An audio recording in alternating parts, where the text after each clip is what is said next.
नमस्कार साथियों, साहित्य सृजन में आपका बहुत बहुत स्वागत है। आज हम बात करेंगे उत्तराखंड मुक्त विश्वविद्यालय एमए हिंदी के फर्स्ट सेमेस्टर के दूसरे पेपर 502 के विषय में, यानी MAHL 502, और इसकी छठी यूनिट पे हम बात करेंगे। और आज हमारा प्रकरण होगा सूरदास साहित्य एवं आलोचना। इसमें हम सबसे ज़्यादा ध्यान देंगे सूरदास जी के जो पद हैं उन पर और उनकी व्याख्या पर। तो आइए शुरुआत करते हैं वीडियो की। सूरदास जी का परिचय देने से पूर्व मैं आपको उद्धरण के तौर पर हिंदी साहित्य का इतिहास आचार्य रामचंद्र शुक्ल जी द्वारा लिखित पुस्तक में सूरदास जी के बारे में जो विवरण उन्होंने प्रस्तुत किया है उसके विषय में बताना चाहूँगी। सूरदास जी का वृत्त 84 वैष्णवों की वार्ता में केवल इतना ज्ञात होता है कि ये पहले गऊ घाट यानी आगरा और मथुरा के बीच पर एक साधु या स्वामी के रूप में रहा करते थे और शिष्य किया करते थे। गोवर्धन पर श्रीनाथ जी का मंदिर बन जाने के पीछे एक बार वल्लभाचार्य जी गऊ घाट पर उतरे, तब सूरदास उनके दर्शन को आए और उन्हें अपना बनाया एक पद गाकर सुनाया।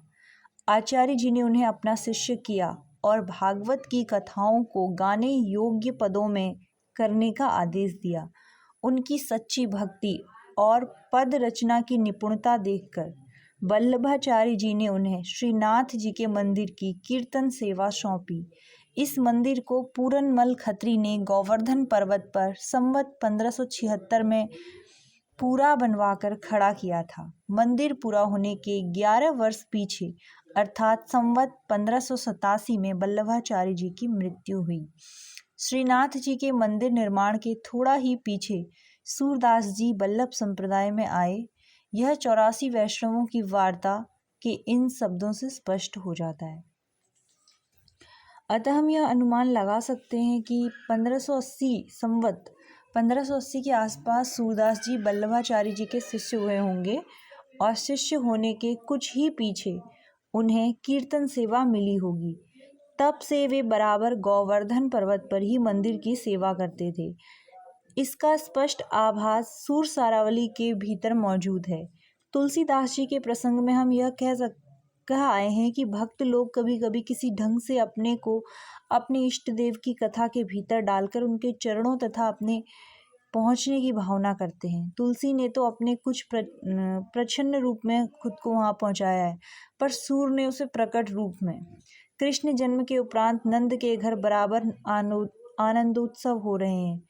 उसी के बीच एक ढांडी आकर कहता है, नंद जू मेरे मन आनंद भयो, हो गोवर्धन ते आयो, तुम्हारे पुत्र भयो, मैं सुनी के अति आतुर उठी आयो। और वल्लभाचार्य जी के पुत्र गोसाई विठल नाथ के सामने गोवर्धन की तलहटी के पारसौली ग्राम में सूरदास की मृत्यु हुई थी। इसका पता भी उक्त वार्ता से ही लगाया जाता है। तो इतना विवरण जो है हमें रामचंद्र शुक्ल जी की पुस्तक हिंदी साहित्य का इतिहास में हमें सूरदास जी के विषय में पढ़ने को मिलता है। अब हम बात करेंगे अपनी पाठ्य पुस्तक में। पाठ्य पुस्तक में इनके विषय में क्या बातें लिखी गई हैं उस पर अब हम चर्चा करते हैं।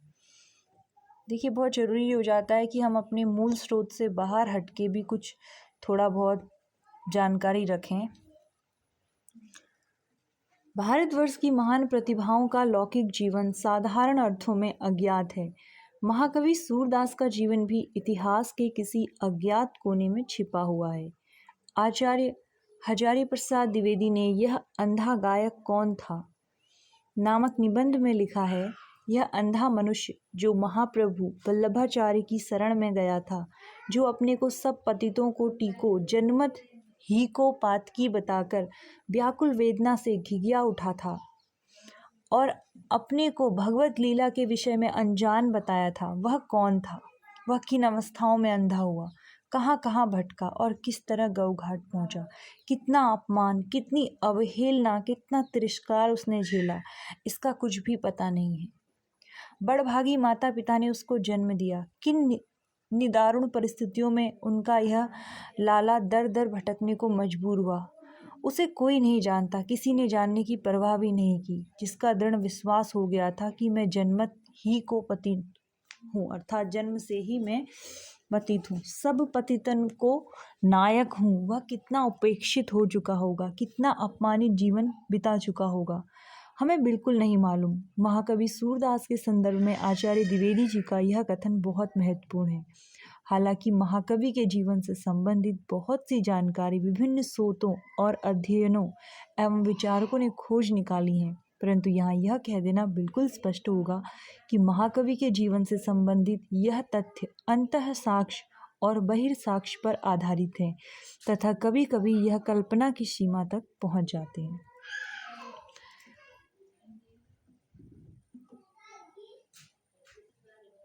देखो, जो विद्वान है वो सूरदास का जन्म संवत 1535 में वैसाखी शुक्ल पंचमी मंगलवार को मानते हैं।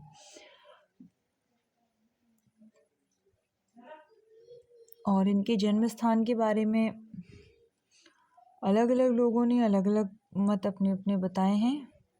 शुक्ल जी ने गऊ घाट को माना है और सूरदास का निवास माना है शुक्ल जी ने गऊ घाट, लेकिन जन्म स्थान रुनकता गांव माना है। इसके अलावा अगर हम बात करें इनकी जीवन स्थिति की, तो महाकवि सूरदास के जीवन से संबंधित एक तथ्य पर अधिसंख्य विद्वान एकमत हैं। वह तथ्य यह है कि कवि का जन्मांध होना। स्वयं सूरदास द्वारा लिखित कई पदों में कवि के अंधे होने का उल्लेख मिलता है, परंतु कुछ विद्वान मानते हैं कि कवि सूरदास अंधे अवश्य थे, परंतु जन्म से नहीं। प्रसिद्ध पुस्तक भक्तमाल, 84 वार्ता एवं गोस्वामी हरिराय के भाव प्रकाश के अनुसार भी सूरदास जन्मांध थे। कवि की शिक्षा के संबंध में भी लगभग यही स्थिति है। संपूर्ण सूर काव्य का अवगाहन करने के बाद यह बात आसानी से कही जा सकती है कि सूरदास काव्य ज्ञान के आधार पर शिक्षा संपन्न व्यक्तित्व के स्वामी थे। उनकी रचनाओं को पढ़कर यह भी अनुभव होता है कि सूरदास को न केवल काव्य शास्त्र का बल्कि संगीत का भी बहुत अच्छा ज्ञान था। सूरदास का अनुभव क्षेत्र बहुत विस्तृत है। यह बात भी सूरदास के पाठकों को भली भांति उनको पढ़ने पर समझ में आ जाती है। हालांकि सूरदास की शिक्षा के संबंध में सभी अंत एवं बाह्य साक्ष्य मौन है, यानी कोई भी कुछ नहीं कहना चाहता। तथापि सूरदास के काव्य को पढ़कर उनके विशिष्ट शास्त्रीय ज्ञान और व्यवहारिक अनुभव को जानना कठिन नहीं है। सूरदास जी की अगर हम मृत्यु की बात करें, तो महाकवि सूरदास के जीवन के अंतिम चरण पर प्रकाश डालते हुए आचार्य रामचंद्र शुक्ल जी ने लिखा है, सूर सागर समाप्त करने पर सूर ने जो सूर सागर सारावली लिखी है उसमें अपनी अवस्था 67 वर्ष की कही है। गुरु प्रसाद होत यह दर्शन 67 बरस प्रवीण। तात्पर्य यह है कि 67 वर्ष के होने के कुछ पहले वे सूर सागर समाप्त कर चुके थे। सूर सागर समाप्त होने के थोड़े ही पीछे उन्होंने सूर सारावली लिखी होगी। एक और ग्रंथ सूरदास का साहित्य लहरी है, जिसमें अलंकारों और नायिका भेदों के उदाहरण के कुछ कूट हमें देखने को मिलते हैं। अगर हम ये मान के चलें कि साहित्य लहरी लगभग 1607 के आसपास समाप्त हुई होगी, तो हम ये कह सकते हैं कि 1605 के आसपास, संवत 1605 के आसपास सूरदास जी 67 वर्ष के थे।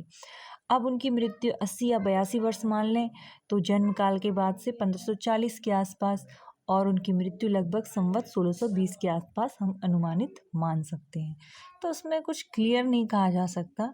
वैसे महत्वपूर्ण बात इसमें उनके जन्म की तिथि या मृत्यु ये सब नहीं है। खास करके आपको जो समझना है वो अभी ये है कि सूरदास की काव्यगत विशेषताएं, उनके काव्य की जो विशेषताएं हैं, उनके पदों की व्याख्या, ये महत्वपूर्ण है। सूर की रचनाएं महत्वपूर्ण है। अब हम बात करते हैं सूरदास की रचनाओं के विषय में। तो हमारी सूरदास की जो रचनाएं हैं, सूरदास को महाकवि का पद मिला हुआ है। सूरदास की एकमात्र प्रमाणित कृति जो है वो सूर सागर है। इसके अलावा सूर सारावली, साहित्य लहरी, ये सब इनकी पुस्तकें हैं।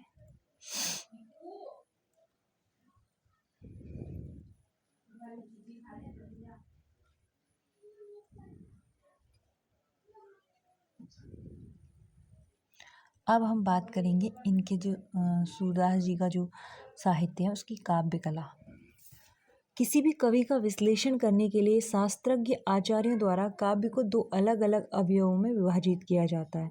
एक आंतरिक होता है, एक बाह्य पक्षी होता है।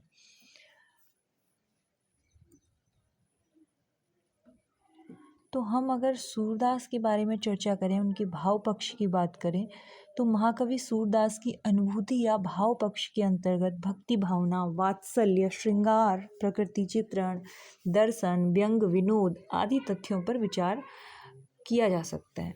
भक्ति भावना, महाकवि सूरदास ने प्रपंचात्मक संसार से छूटने का एकमात्र उपाय हरि भक्ति स्वीकार किया है। सूरदास की रचनाओं का सम्यक अनुशीलन करने पर हमारे सामने दो प्रकार के पद आते हैं। एक विनय भक्ति के पद हैं और दूसरे सख्य भक्ति के पद हैं। विनय के पद उन्होंने शुरुआत में लिखे थे जब वो दास्य भाव से भक्ति करते थे, और बाद में जब वो सख्य भाव से भक्ति करने लगे तो उसके बाद के जो पद हैं उनमें सख्य भक्ति हमें देखने को मिलती है। वात्सल्य, सूरदास का काव्य प्रारंभिक स्तर पर अधिकांशतः उपास्य की बाल सुलभ चेष्टाओं का मौलिक काव्यात्मक उदाहरण कहा जाता है। तो वात्सल्य के अंतर्गत काव्य के दो रूप आते हैं। एक आता है संयोग वात्सल्य, वियोग वात्सल्य। ये माता का पुत्र के प्रति जो प्रेम होता है उसे वात्सल्य कहा जाता है। सूरदास जी ने श्री कृष्ण के बाल रूप में सबसे अधिक लिखा है, और माता का उनके प्रति जो प्रेम था, लाड दुलार था, वो तो आ जाएगा संयोग वात्सल्य। और वियोग वात्सल्य वह आएगा जब उनके चले जाने के बाद माता यशोदा की जो दशा थी वह वियोग, उससे संबंधित पद जो हैं वो वियोग वात्सल्य के अंतर्गत आएंगे। श्रृंगार भी हमें देखने को मिलेगा, जहाँ पर गोपियाँ, राधा कृष्ण, इनका जो भी पद इनसे संबंधित है वो सब, उसमें श्रृंगार भी हमें देखने को मिल जाता है। प्रकृति का बहुत अच्छा चित्रण किया है, यमुना का चित्रण और वृंदावन, गोकुल, सब जगह आपको प्रकृति का मानवीकरण रूप में, उद्दीपन रूप में। कला पक्ष की बात करेंगे, भाषा तो ब्रज भाषा है सूर की, तत्सम प्रधान है, देशज और ग्रामीण शब्दावली भी है, विदेशी शब्दों का भी इन्होंने कुछ कुछ इस्तेमाल किया है। इसके अलावा गुजराती, राजस्थानी, पंजाबी, अवधी, इसके भी कुछ कुछ शब्द सूर के साहित्य में देखने को हमें मिलते हैं।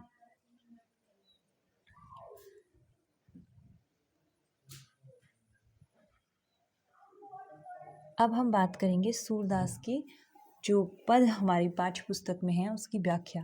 पहला पद है, यशोदा हरि पालने झुलावे, हल रावे दुलरावे, मल्हावे जोई सोई कछु गावे, मेरे लाल को आउ निदिया, काहे न आनी सुआवे, तू काहे नहीं बेगी सुआवे, ताहे को काह बुलावे, के बहु पलक हरि मूद लेत है, अधर कबहु फटकावे, सोवत जानी मौन है बैठी, कर कर सैन बतावे, यही अंतर अकुलाई उठे, हरि जसुमति मधुर गावे, जो सुख सूर अमर मुनि दुर्लभ, सो नंद भामिनी पावे।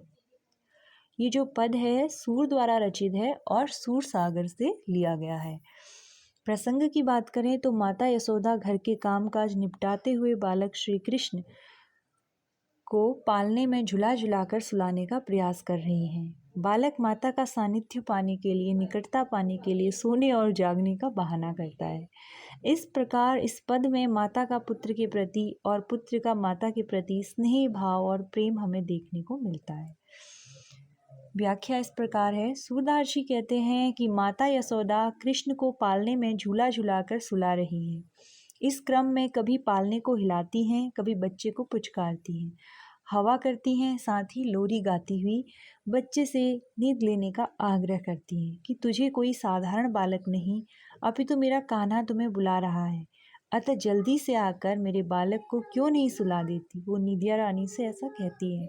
बाल सुलभ क्रीड़ा में बाल भगवान कृष्ण कभी अपनी पलक बंद कर लेते हैं और कभी अपनी पलकों को अधखुलासा कर लेते हैं। माता यशोदा सोचती हैं कि बालक को नींद आ गई है, तब पालना हिलाना वो बंद कर देती हैं। तब बालक इशारा कर करके बताता है कि मैं अभी सोया नहीं हूँ। इस प्रकार की बाल लीला देखकर माता का हृदय ममत्व से भर उठता है। कवि सूरदास जी कहते हैं कि यह वह सुख है जो माता यशोदा प्राप्त कर रही हैं, जैसा अमर मुनियों को भी प्राप्त होना दुर्लभ है।